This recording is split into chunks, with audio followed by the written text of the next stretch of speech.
Hang on a second, Caitlin. Story dropped. I'm hearing we've got Mitch McConnell, the Senate Majority Leader, speaking about the Supreme Court nominee, Brett Kavanaugh. Before they'd reviewed a lick of evidence, before they'd heard a minute of testimony, Democrats already made up their mind and chosen their tactics: delay, obstruct, and resist. Whatever it took, whatever the truth really was, they were going to do whatever they could to stop this qualified, experienced, and mainstream nominee. Democrats have signaled for months they'd put on whatever performance the far left special interests demanded and throw all the mud they could manufacture. Well, it's not like they didn't warn us. But even by the far left's standards, this shameful smear campaign has hit a new low. I'll get into the specifics in just a moment. But I want to be perfectly clear about what has taken place. Senate Democrats and their allies are trying to destroy a man's personal and professional life on the basis of decades-old allegations that are unsubstantiated and uncorroborated. That, Mr. President, is where we are. This is what the so-called resistance has become: a smear campaign, pure and simple, aided and abetted by members of the United States Senate. 8 weeks ago, Democrats on the Judiciary Committee received a letter from Dr. Christine Blasey Ford with an uncorroborated allegation of misconduct.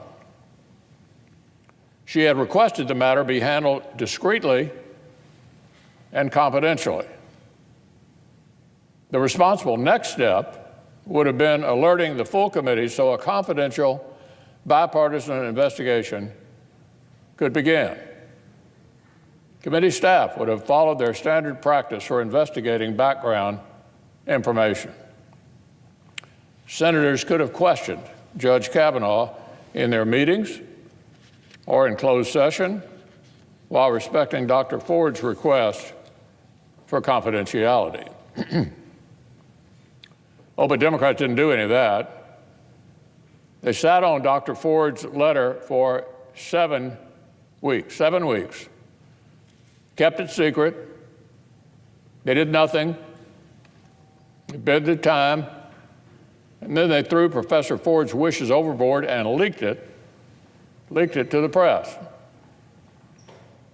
Our colleague from Delaware has himself indicated that either the ranking member's office or the Democratic committee staff likely leaked the document.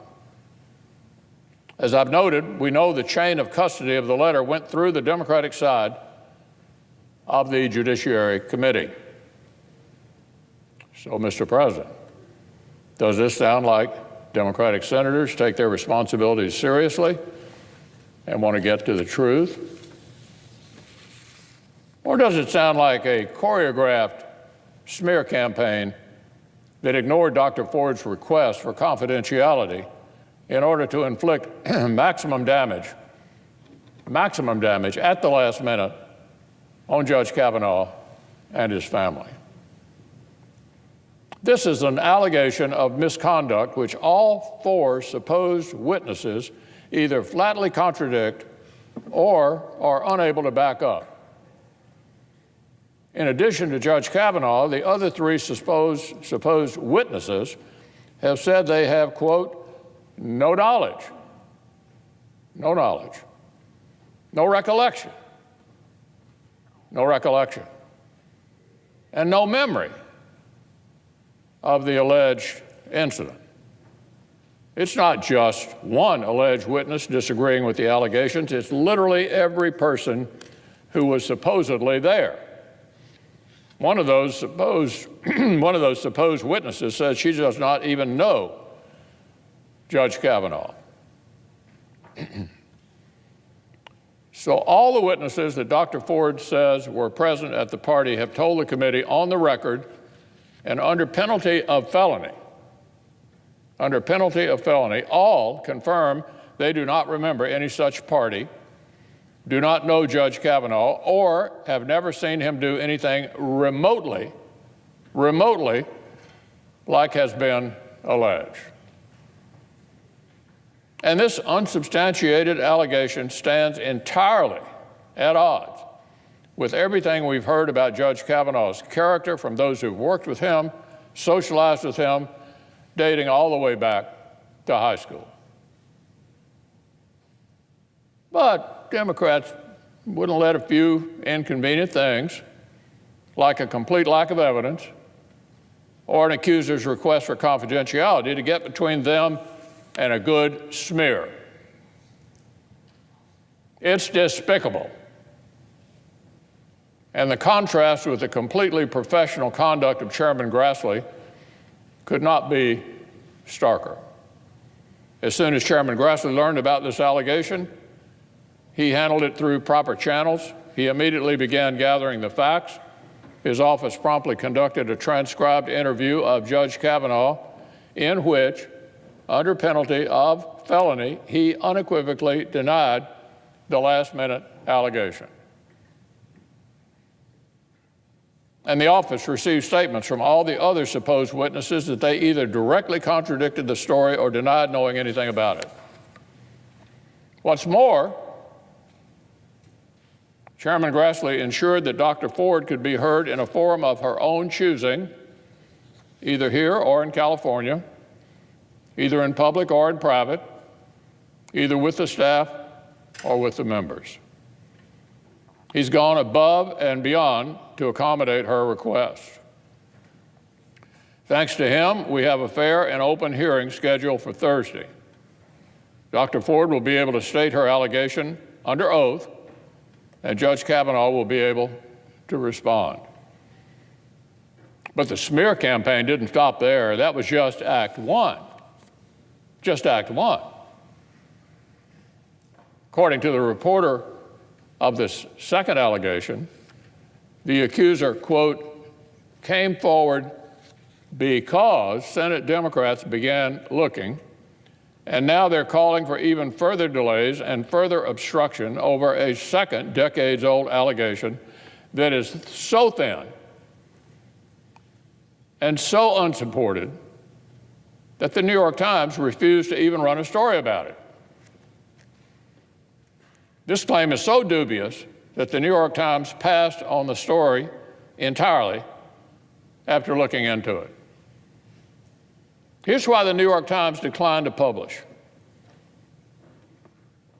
Quote, interviewed several dozen people over the past week in an attempt to corroborate her story and could find no one with firsthand knowledge. Not one person with firsthand knowledge to support the allegation, but rather multiple on-the-record denials again. The Times also reported that the claimant said she herself is uncertain of her claim. That's the New York Times, whose credo is all the news that's fit to print. And it found this latest last-minute allegation not even fit to print. Oh, but that hadn't stopped Judiciary Committee Democrats from shoveling it into their smear campaign and demanding for further delays. They kept this one secret from Republicans, too, by the way. Evidently, several Democratic offices knew of this allegation for at least a week. But like with Dr. Ford's claim, they sat on this one, too. So the committee could not take any proper action. They just wanted it to wind up in the press. Another orchestrated last-minute hit on the nominee. And now they're acting like it's a legitimate reason to delay things even further, as though they hadn't already announced themselves as completely opposed to his nomination anyway. as if they hadn't already promised the far left they would lead the fight to bring this nomination down, whatever it took, whatever the cost. Whatever it took, whatever the cost. Let's put aside this last-minute, unsubstantiated smear. Let's return to the facts. Let's have a fair hearing on Thursday. Here are the facts that we do have. Hundreds of men and women who have known Brett Kavanaugh across his life have written or spoken out that he is a man of strong character and tremendous integrity. Numerous witnesses testified before the Judiciary Committee that he's a trusted mentor, a loyal friend, and a lifelong champion of women. More than 75 women gathered last week to share their decades-old knowledge of Judge Kavanaugh as a, quote, responsible guy who treats us with kindness and respect and a true gentleman in all aspects of his life. And separately, of course, it remains beyond reasonable dispute that Judge Kavanaugh's legal brilliance and excellence on the bench make him one of the very most qualified Supreme Court nominees in the history of our country. All of these facts are quite clearly on one side. Maybe that's why the Democrats are so panicked. Maybe that's why they're so willing to try to bring down this nominee. In the meantime, a good and honorable man and his family are receiving death threats. They're the subject of smears and are facing Senate Democrats who say he has no presumption of innocence because they don't agree with his judicial philosophy. Well, before the week is out, both Judge Kavanaugh and Dr. Ford will testify under oath before the Judiciary Committee. Chairman Grassley has made sure the facts will be heard. Judge Kavanaugh and the American people deserve nothing less. And I want to make it perfectly clear, Mr. President, Judge Kavanaugh will be voted on here on the Senate floor. Up or down, on the Senate floor, this fine nominee to the Supreme Court will receive a vote in this Senate in the near future. Now, on an entirely different matter, last week our efforts to restore regular appropriations hit another milestone. The President signed into law. All right. Let me, listening to all of that, let me just start with the politics of all of this. Mitch McConnell, the Senate Republican leader, just decided to lecture Democrats for their actions involving a Supreme Court nominee. The same Mitch McConnell who would not give Obama's, the person Obama wanted to be on his Supreme Court, Merrick Garland, a hearing, right? That's pretty rich. I've got Gloria Borger and Caitlin Collins with me, and it's like, Gloria, seriously? Well, if I recall, Merrick Garland was waiting around for 400 days and then never did get either a hearing or a vote. And so it is pretty rich to hear McConnell say, this is the schedule, and we are going to stick to it. Yep. The other point that he is making that is absolutely accurate is that this is politics. And this is payback for Merrick Garland, as you point out.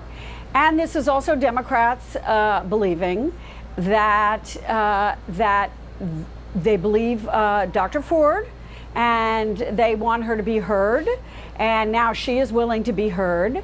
And they want it to be done in a different way with an FBI investigation, et cetera, et cetera. Mm-hmm. But, both sides here are playing hardball, Brooke. All the times he said smear. Right. Smear. Well, he was talking about the piece in the New Yorker, which he considered uncorroborated. He then quoted the New York Times, which I also thought was rich because, of course, when do Republicans quote the New York Times? Right. Saying that the New York Times had the same information, but didn't go with it. We understand what is going on here. We understood it back when Anita Hill testified, and little has changed. To be honest, little has changed. Republicans seem to, Caitlin, this is for you. Republicans seem to be lumping in, though, as this new allegation coming out of this New Yorker piece with Christine Blasey Ford's accusation as an offensive political tactic, lumping it all together. Yeah, we are seeing the strategy change very quickly in the matter of that allegation with Christine Blasey Ford to this allegation with the latest woman in the New Yorker, Deborah Ramirez. Quite a bit of a big strategy change here, Brooke, because beforehand, the White House, they were not saying this is a smear. Neither was the Senate Majority Leader, Mitch McConnell. They were saying maybe this woman doesn't remember. She has no evidence to back this up, et cetera, et cetera. And now they're saying these are smears. This is a political strategy to get Kavanaugh away from his chances of ever being confirmed to the Supreme Court. And that is just not what we were seeing just a few days ago before this allegation came out in the New Yorker last night. And we saw that not only with Senate Majority Leader Mitch McConnell, they are saying smear on repeat, but also with Kellyanne Conway, the White House counselor, during her interview this morning, saying that she believed this was some left-wing conspiracy out to get Brett Kavanaugh. And President Trump, even himself, saying this is all political. You're right. They are pushing these two allegations together. One, they're saying doesn't have simply enough sourcing. They're pointing to the fact that the New York Times says they interviewed dozens of people and couldn't find anyone who could corroborate this information. But they are only focusing on this allegation. They are not focusing on the woman who is coming to Washington on Thursday to testify and say that she was sexually assaulted by Brett Kavanaugh, that allegation, which of course he denies. And we are even seeing Brett Kavanaugh himself come out swinging here with that lengthy letter that he wrote to the Senate Judiciary Committee saying that he is being smeared. So what we are witnessing right now is a very big change in strategy, going from let's hear this woman out, we're going to defend our nominee, to now this is a political strategy to smear Brett Kavanaugh. Yeah, I've got two letters in my hands. And just to underscore Caitlin's point, this is Brett Kavanaugh writing to Chairman Grassley and Ranking Member Feinstein. These are smears, pure and simple. And, talking about a federal judge must be independent, not swayed by public or political pressure. And that's the kind of judge I will always be. Let's hone in on Christine Blasey Ford, because I now have new words from her. And so let me just read. Lori, I want your reaction to this. I'm just going to read a chunk of her letter. Dr. Ford says this: Mr. Kavanaugh's actions, while many years ago, were serious and have had a lasting impact on my life. I thought that knowledge of his actions could be useful for you and those in charge of choosing among the various candidates. My original intent was first and foremost to be a helpful citizen in a confidential way that would minimize collateral damage to all families and friends involved. I then took the step of sending a confidential letter to one of my senators, Ranking Member Feinstein, and I understand that you have a copy of that letter. I am certainly prepared to repeat the facts in the letter and to provide further facts under oath at a hearing. I would welcome the opportunity to meet with you and other senators directly, person to person, to tell you what occurred. I will answer any questions you have. I hope that we can find such a setting that you will understand that I have one motivation in coming forward: to tell the truth about what Mr. Kavanaugh and his friend Mark Judge did to me. My sincere desire is to be helpful in persons making the decision. And then she goes on to close it: while I am frightened, please know my fear will not hold me back from testifying, and you will be provided with answers to all of your questions. I ask for fair and respectful treatment. Yeah, this is a perfectly reasonable letter from a woman who clearly states that she initially intended for this to be private. Then it suddenly became public and she found herself in a spotlight she did not want to be in at all. She offered to meet with Grassley one-on-one and with Republican senators one-on-one and before the committee to tell her story. And I think, to Caitlin's point, what we're seeing today is kind of Republicans trying to put in the same pot the story that was in the New Yorker. It's not the same. It's not the same. And Dr. Ford. And they are not the same. We cannot, we cannot verify the New Yorker story. And but they're trying to sort of mesh it in and say, look at this pattern. It's a pattern of people with political motives trying to destroy Judge Kavanaugh.